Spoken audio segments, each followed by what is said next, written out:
You're listening to Three Things to Know with Stephanie Haney, with experts and insiders on what you need to know in Northeast Ohio. Hi there, everybody. Welcome back to the Three Things to Know podcast. I'm your host, Stephanie Haney.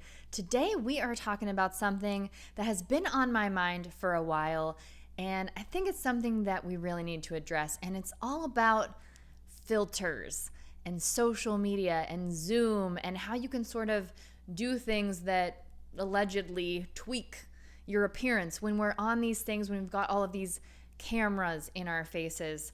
And it's kind of mind-boggling when you think about the images that we're presented with all the time. So an important conversation that I want to have, and the reason this was really kind of brought to the forefront of my mind lately is because we got information from a local plastic surgeon that there has been a massive increase in facial procedures since we all moved to this sort of like work from home model throughout the pandemic, where we're all using Zoom. And maybe people who didn't previously stare at their faces all day long like the rest of us do, taking selfies and talking to our Instagram stories, are now looking at ourselves in a way that we're not used to doing. And this is really an important conversation to have because this has a lot of impact on the way we perceive ourselves, not only because we're looking at ourselves in these more extended ways than maybe we previously did before the pandemic, but also because we're looking at other people who are doing these things. And whether we like it or not, comparison is just something that seems to come naturally to humans. At least I think it seems to come naturally. And we're comparing ourselves to other people who are maybe using these tweaks when we don't realize it. Maybe somebody has the beautification filter on their Zoom, or maybe somebody has a real subtle filter on their Instagram, or maybe they're not being subtle about it at all and they're using one of those filters that can completely change your face shape. And even if we recognize that that's not actually real, we're still seeing that. And that's still the standard of beauty that we're comparing ourselves to when we look in the mirror or when we post a photo and all of that good stuff. So our conversation today is not a conversation about shaming people that do these things and use these filters.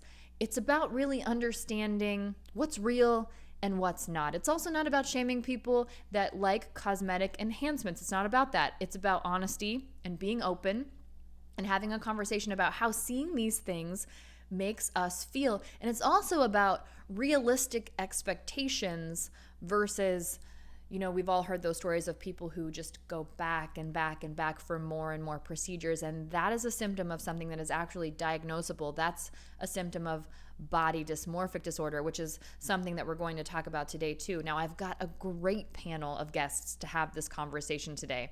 I have Dr. Michael Wojtanowski. He's a board-certified plastic surgeon with Ohio's Clinic for Aesthetic and Plastic Surgery right here in Northeast Ohio. We also have Jana Weaver, who's an esthetician that works with Dr. Wojtanowski. She's also someone who has opted to have cosmetic enhancements in the past. It's something she's been doing for several years, and has also made some changes and added some things throughout the pandemic. So she'll share that perspective with us.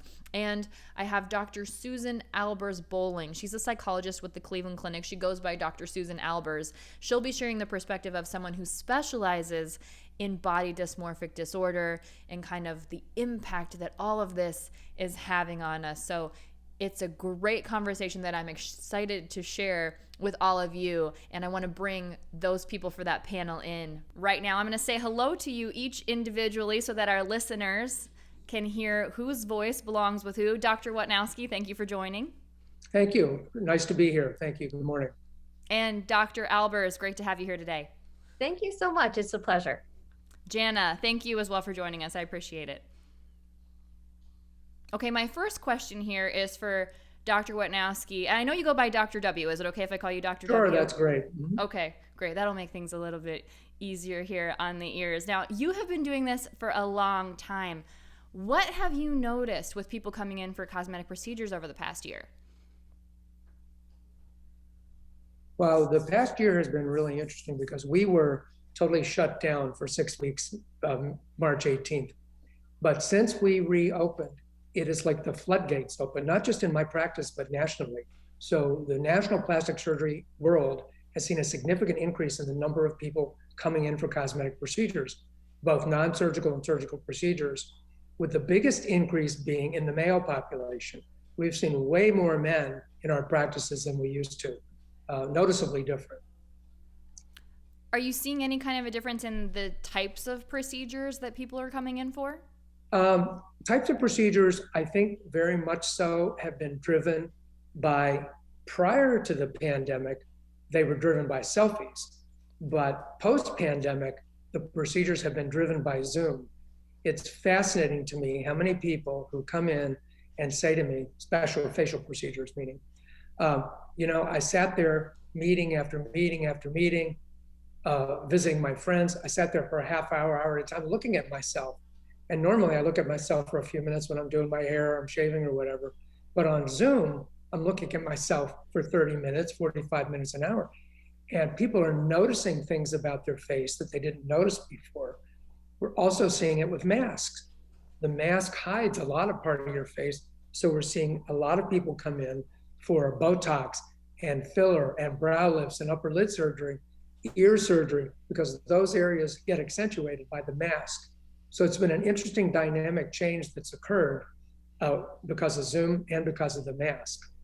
But the other thing that's happened is, because people aren't going out and about, or at least weren't, going to restaurants, having dinner parties with friends, people are able to hibernate much more easily. So in the past, when somebody needed to take 2 weeks off for a facelift, and they would have to make all kinds of excuses why they can't see anybody, now they don't have to make an excuse. So that has been helpful, as the mask has been helpful, hiding bruising and swelling as well. So that's kind of the silver lining of COVID for us, at least. That is fascinating. And also an increase in ear surgery. That's something that I hadn't contemplated. But I mean, if you're watching this on YouTube, you see my ears are completely hidden. So definitely not staring at my ears all day. Dr. Albers, is this something similar that you've noticed in your treatment with you specializing in body dysmorphic disorder? Yes, definitely. Body dysmorphia is not something that's new. It's been around for a long time, but during this past year, it has just exploded in terms of the number of patients that are coming in and getting treatment for this particular disorder. I have noticed it right away, as now in my practice, I moved from in-person to teletherapy. And I noticed right away, because what happens is that people become very distracted by looking at themselves. And sometimes they completely lose their train of thought during meetings or even in teletherapy.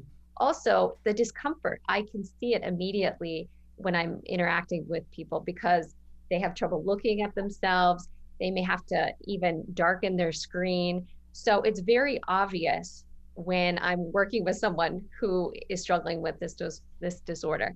And just to tell you a little bit about what body dysmorphia is, it's an obsession or a fixation on a particular body feature that is either real or perceived flaw, or it doesn't even have to be a flaw, a particular part of their body. So we've seen a real increase, as Dr. W well explained, of the facial features. So in the past, it's been targeted in many areas of the body, but right now the focus on the face has been front and center. We do have to remember, though, that it's really not about vanity for many people. People who struggle with body dysmorphia, their brain has trouble letting go of different things. They become compulsive about checking their behavior, checking their features, and avoiding people. A lot of times they will avoid now Zoom meetings. They'll avoid going out now that we're back out into the world. And so it really, at the core of it, it has very little to do with vanity, because you can reassure them up and down, every which way, that you don't see them like they see themselves. And at that core, that's how they feel about themselves. So really, as we're doing therapy and we're diving deeper, it's not about appearance. There's something deeper going on. Right. Jana, you have a very interesting perspective to share here, and you had previously shared with me that you have had some cosmetic enhancements. If I can ask, can you tell us which ones you've had? I have had some lip fillers, because those lip lines do really age. So I've taken care of those. Definitely have the Botox on a consistent basis, and even in my cheeks. So, okay. And you have been working in front of the camera for years, a long history of modeling for you since the age of 18, incredible career there. And I'm wondering does the way that we're very intimately connecting now, this screen to screen, staring at our faces in the reverse cam, has that had any impact on you and the way you see your appearance and maybe the choices that you're making there? Well, definitely. I mean, I think that every flaw is just so in my face. You know, when you're on Zoom, that's all I look at. And it is very distracting because I'm like, oh gosh, I could fix this. I could fix that. I need to fix this. How are people seeing me? I think there's kind of a fix for everything these days, you know. What filter can I use to fix myself? And then I also feel like, wow, you know, you can do all this on Zoom, but what happens when you see somebody in person after that? That really bothers me too. You know, how will they see me then? You know, it's not perfect. Like you can make it perfect on camera. So you certainly can. And I will be the first one to admit, you know, again, many of you are listening to this on your favorite podcast platform or you're watching it. I've got a ring light on. I wouldn't do this without a ring light. That's for sure. You know, we see all these filters on Zoom. There's even an option you can enhance your beauty. There's a beauty enhancement option, whatever that means. And it's always, you know, the same sort of standard of beauty. We see the smaller nose, the more slender chin, the higher cheekbones. I'm curious, have any of you seen this trend on social media? I think it's so powerful. It's a split screen that influencers are using. One person that I follow, Jack Vanek, she's the co-host of the LadyGang podcast, and it's a split screen where you can see if you go this way, you know, the changes to the face. If you go this way, it makes your face back to normal, and it really is changing the face shape. It's actually very fun and very beautiful to see myself in that light. I go, wow, this is perfect. But then there's also that sense of disappointment, like I'll never measure up to that, you know. So, you know, one of the things that a lot of people don't realize is that we are very asymmetrical structures. Our faces are very asymmetrical. And when I was in training back in the days of Polaroid cameras, which was a few years ago, we used to take two pictures and we would cut them in half and we would tape the left halves together and the right halves together. And it was amazing. It was like two different people. And we would use that to illustrate to ourselves. That's how we learn. And we would also use that to illustrate to patients how asymmetrical their faces are. And it's that asymmetry that's part of the beauty of a face, actually, to be perfectly honest. And but it's important for people to understand that. So at least in my business, I can't make you perfect. I can improve you, but I can't make you perfect.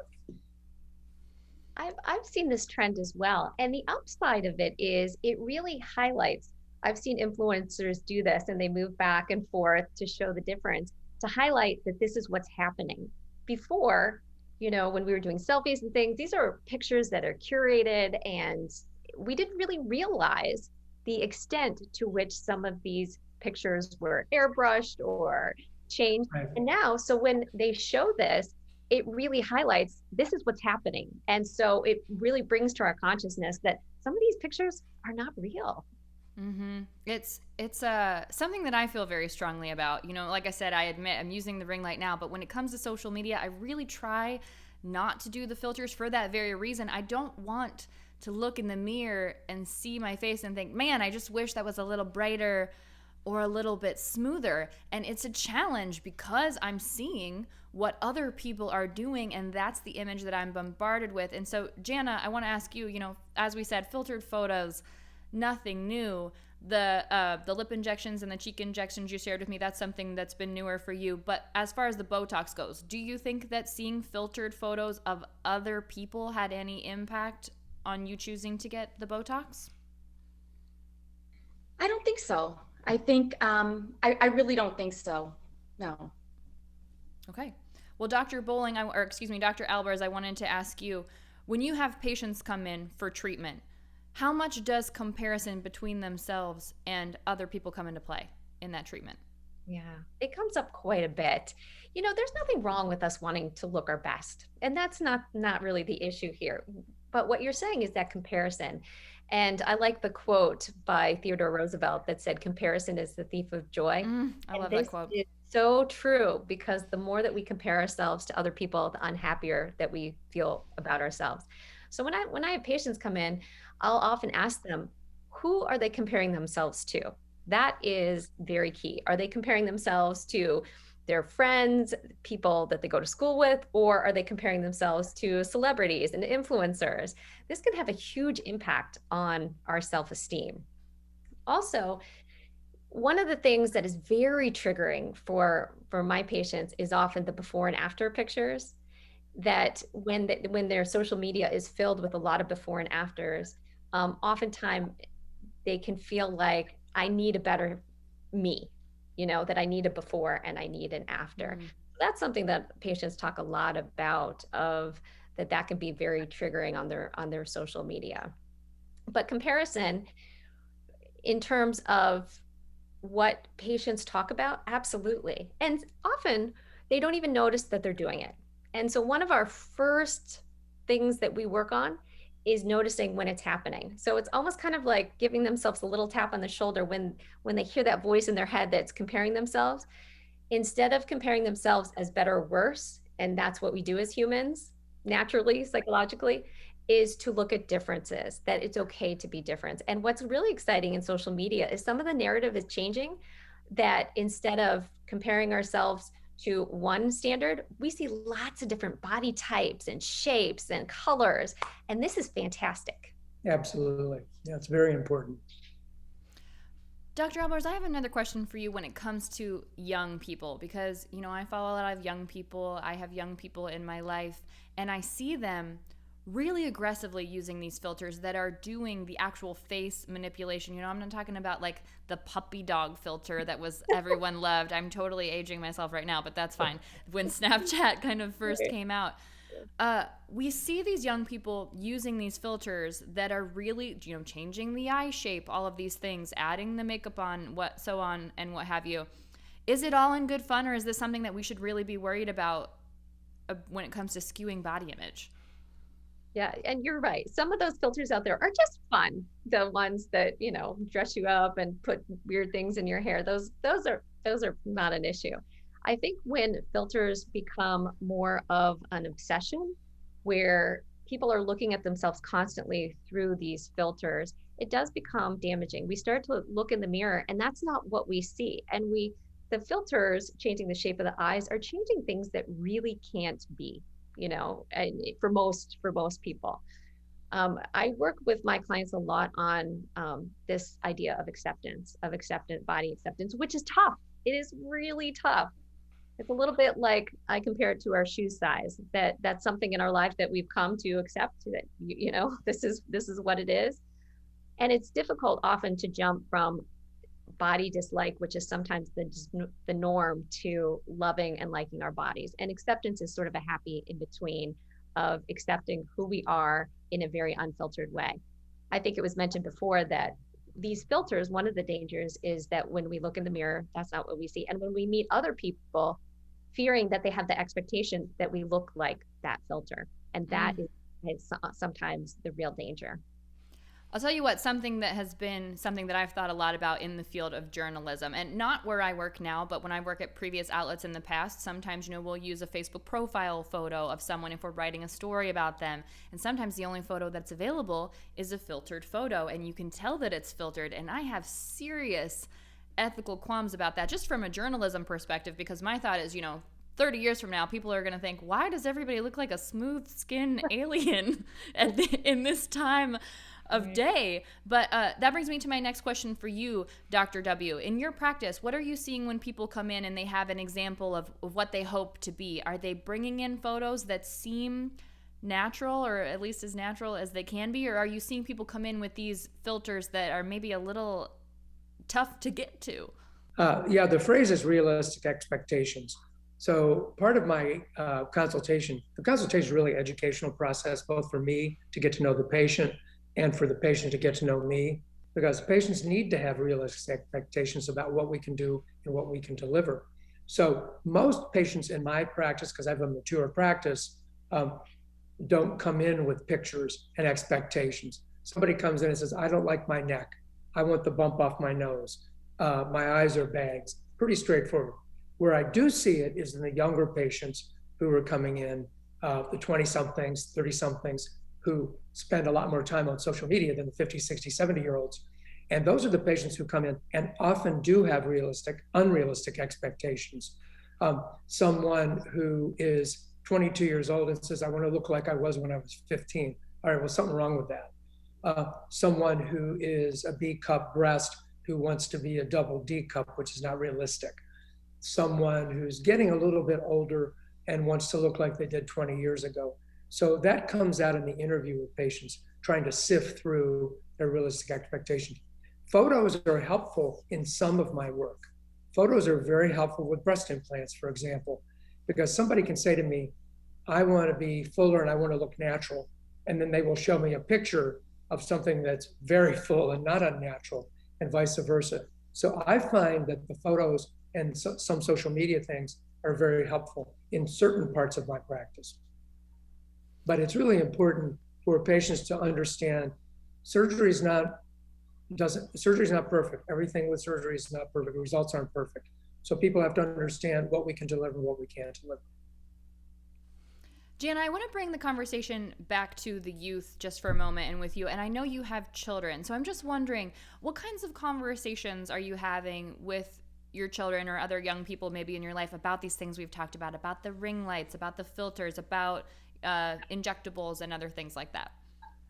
Well, it's funny, I do have a 13-year-old daughter who loves to take selfies and uses the filters constantly. She does. All of her friends do. I have a son who's 16. He doesn't care very much like my daughter. It is a kind of a different ballgame there. But, she really doesn't like to go without it. In fact, during COVID, when she was doing Zoom with school, she was using my ring light. And I thought, what in the world? But she liked how she looked, So I do try to, talk to her about being candid, about being almost vulnerable in a sense, if I can help her to understand that, and being natural and who she is.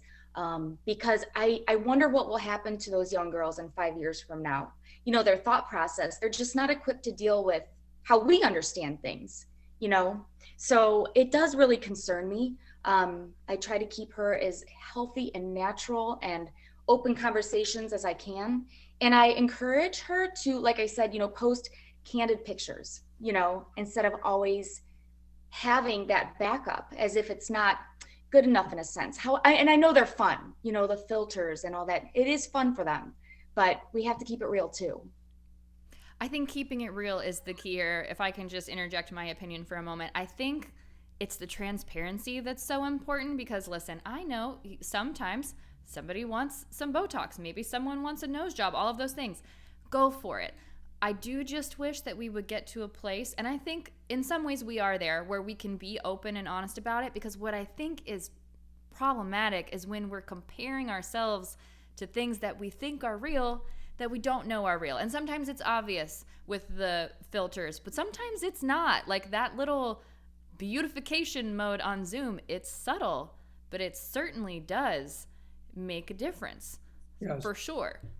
I've talked with my children as well of that the camera on our computer is not a realistic picture of who we are. And you can see that if you put different angles or different lights. And so we've walked through that to really show that it's not a complete picture of who we are when we see ourselves in this screens, that different lighting makes us look different ways. And so really having that awareness, as you're saying, about being real and transparent about that, is sometimes helpful. When you look in a mirror, you see something very different than you do when you look at a picture of yourself. And that's where Zoom has come, and it's sort of like looking at a picture of yourself almost, because pictures tend to accentuate negative things that you don't, negative is a bad term maybe, but they tend to accentuate things that you may not notice when you look in the mirror. But if you look at a picture of yourself, you'll notice things, you'll become more aware of them. And I think looking at pictures, selfies, and Zoom have driven people into our practices who heretofore may not have come into a plastic surgery practice or dermatology practice. Sure. And I do want to stress here too, when we talk about being real here, it's authentic. This is not a enhancement shaming session. This is not a plastic surgery shaming session. It's really just about being authentic and open so that we can all have these conversations. So we at least all know what we're all not up against, but, kind of, if we are looking at that comparison and, with those things and what we're seeing out there that we're so often bombarded with. And Dr. W, I want to ask you, when you do have patients come in, you mentioned this a little bit, the interview process kind of brings some things out, but any other tools that you use to figure out if somebody is really thinking clearly before you decide whether to move ahead with treatment with someone? Well, there's lots of steps in the interview besides realistic expectations. Why do you want to do this? How long have you thought about doing this? If somebody says to me, oh, I just decided last week, I was looking at a magazine and I thought, I think I need to get my nose fixed. That's a whole different ballgame than somebody who says to me, I've thought about this since I was 16 and now they're 40. So you want to make sure that these are not decisions that are being made without some forethought. I think that's important. So that's part of the interview process. And Dr. Albers, that brings me to my final question for you. I wanted to check in with you. What kind of things are maybe warning signs that someone might be heading down the road of body dysmorphia versus somebody who's maybe just wants to make some changes to how they're looking? And probably Dr. W could speak to this as well. One of the things that is definitely a red flag is when someone has a procedure and that does not fix the obsession with how they look, and they keep going back for repeated procedures of the same feature. That is one characteristic. Also, when they become consumed with thoughts about their features, and it takes up a lot of emotional room and a lot of energy in their lives, that it distracts from other things that are going on. Also, if it impacts their sleeping or their eating or their general functioning, avoiding. That is a big red flag too, that they're avoiding social events, avoiding Zoom meetings, or just are spending a lot of time checking behaviors of looking in the mirror and repeatedly checking over and over again. These are some red flags that treatment can be helpful. And with my patients, we work on a lot of cognitive behavioral therapy and self-talk of recognizing what are some of the messages that are going on in your head, that sometimes the cosmetic surgery can be very helpful. And then sometimes it can be a Band-Aid for what is happening underneath, that really at the core, sometimes for people who become very obsessed, it's part of an obsessive compulsive disorder, or it's really about fear, a fear of rejection or not being included or missing out in some way or not being a part of someone's life. So really is this addressing that on the surface is not going to get us very, very far, but going a little bit deeper makes a huge impact. I'd like to make one comment about that. Michael Jackson comes to mind. He's probably one of the most famous body dysmorphic disorder people, at least in the plastic surgery world. And, this is a man who was very handsome at a certain point in his life, but he kept going back to have another rhinoplasty, another rhinoplasty, another rhinoplasty. And the healthcare professional, the plastic surgeons, part of our obligation is to know when to operate and when not to operate. And frankly, somewhere along the line, someone should have said to him, okay, enough is enough, but they didn't for obvious reasons probably. But so there are signals that I see in my practice. Usually I operate on somebody, they're happy with the result, I'm happy with the result, and that's the end of it. Every once in a while, maybe 2-3% of patients may need a touch-up of some sort, but that's it. But when it gets to, well, I want bigger implants, I want to do this one more time, I want my face a little bit tighter, I want a little more liposuction, there reaches a point where the signal, then it goes into my head, oh, there's a little BDD going on in here, and maybe I shouldn't do any more surgery. And this is where Dr. Albers comes in. Well, I want to thank you all so much for sharing your perspectives today. And also, too, I want to echo just one thing that Dr. Albers mentioned, the self-talk thing. That's something that's been crucial for me, because sometimes I'll look in the mirror and I think, Stephanie, you're not looking your best today. But I will tell myself anyway, you are beautiful, you look great. And it really, for me, obviously, everyone is different. It's helpful. It's a mood booster, and it sort of gets me out of my own head. And I know we all have our own things and the things that, we look at that maybe other people don't see or whatever. So anyway, it's all a process. We're all on this journey together. And this is such an important conversation. I just want to thank you all for being here today. I really appreciate your time. Thank you. Thank you very much. It was wonderful. I just find this topic of conversation so fascinating and so important. I could talk about it all day. Again, I'm so thankful for the perspectives of the guests that joined me on the podcast today. You know, if you have comments or thoughts, please share them with me because I want to know what all of you think about this. It definitely does concern me, the use of all these filters, especially when I'm seeing it so much among young people. And I think about, gosh, the impact it's had on me in the short amount of time that this has been around and how it might have an even more lasting impact or a more, monumental impact even in the short term on these younger people who are so immersed in this right now. But now that brings me to what you need to know in NEO, and this is something that requires no filter. This is one of the most beautiful places in the Northeast Ohio area to catch a sunset. I'm talking about the Solstice Steps in Lakewood. This is in Lakewood Park, right around the waterfront on Lake Erie, and this opened in 2015. This is a multi-million-dollar project that the area of Lakewood invested in, and it's absolutely gorgeous. It's these stone cascading steps that are right along the waterfront, and in between each step there's these beds of grass, and they call them the Solstice Steps because on the summer solstice every year the sunset lines up directly from the center of the steps, making it especially gorgeous to see the sunset there on that particular night. And there's also an annual festival that goes along with it with food trucks and music and all of that good stuff. And even when that's not happening, throughout the year they have very cool just activities happening there. Like you can do yoga at the Solstice Steps. I've seen that offered. And sometimes it's free, sometimes it's for a donation, sometimes it's an organized class that you might have to sign up for on Eventbrite or something like that. There's also an upper and a lower walkway, and it's truly just beautiful. When I first moved back here to Cleveland about a year and a half ago, I had posted about this on Twitter, and I said, how come I am just now learning about these Solstice Steps? And a bunch of local Cleveland people replied and said, that's not real. I've never seen that here, but it is real. It's something that's highlighted for our area. It's on TripAdvisor and, all kinds of other places as a place to see here in Northeast Ohio. So if you live here, you absolutely need to know about the Solstice Steps in Northeast Ohio.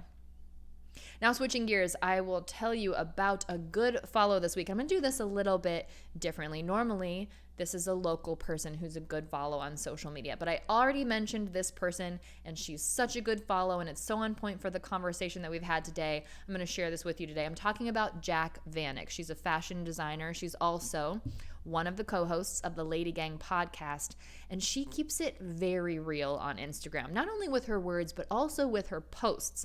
Now, Jack has been open about the fact that she's had body image issues throughout the course of her life, and what she does is she'll post the sort of perfect, if you will, photo on Instagram, but if you swipe, then she'll show you what the photo looks like if you're just existing. And what I mean by that is if you don't make sure you have the perfect lighting, you haven't filtered it, you haven't edited it, you haven't used Facetune, that's a popular app for editing things, and you haven't twisted and turned and contorted your body in such a way to make your legs look longer, make your face look leaner, and all of that. So you can see the power of perception and the power of perspective and what it does, and sort of see how she looks at herself through the lens of her Instagram, and provides a real snapshot of what somebody in that exact same situation might look like if they were just sitting there and not trying to take the perfect social media photo, not trying to present the most perfect version of themselves. And when I say perfect, I'm very much air quoting that perfect, by the way, because what is perfect? Who knows what is perfect? There are so many different definitions of it. So for all of those reasons, Jack Vanek is a great follow on Instagram. Her handle is JACVANEK. Again, that's JACVANEK. And as I mentioned before, she's the one who I noticed that posted that trend that was going around where you can stand there and move from side to side, and it'll show what your face looks like with a filter that alters your face shapes, and what your face looks like when you don't have that altering filter on. So I'll also post a link to that, by the way, in the show notes, and that'll be linked on WKYC.com. Definitely a good follow. All right, that's it for this week's episode of 3 Things to Know with Stephanie Haney. Thank you so much for being here for this conversation. Again, this was a conversation that is very near and dear to my heart, something that I think about a lot when I'm existing on social media, which I do a lot. And, you know, it can be a lot. And sometimes you just need a little bit of a break from it. But I think it does help for us to talk about what it is that we're seeing there. If you like this conversation, if you found it helpful, and you might want to share it with a friend, that would be great. Someone who you think might benefit or might have something to add to this conversation. I'd love for you to do that. It would also be great if you could leave a review for the podcast wherever you listen to the podcast. And if you could subscribe as well, that would be super helpful so we can connect with more people here in Northeast Ohio. And please shoot me a message. Let me know what you're thinking. Let me know what topics you would love to talk about, because that's the kind of conversations that I hope that we'll be having here, is what you want to talk about here in Northeast Ohio. All right, I will see y'all back here next week, everybody. Stay safe and be well. I'm Stephanie Haney. Thanks for listening to Three Things to Know with Stephanie Haney from WKYC Studios. Subscribe now to stay in the know.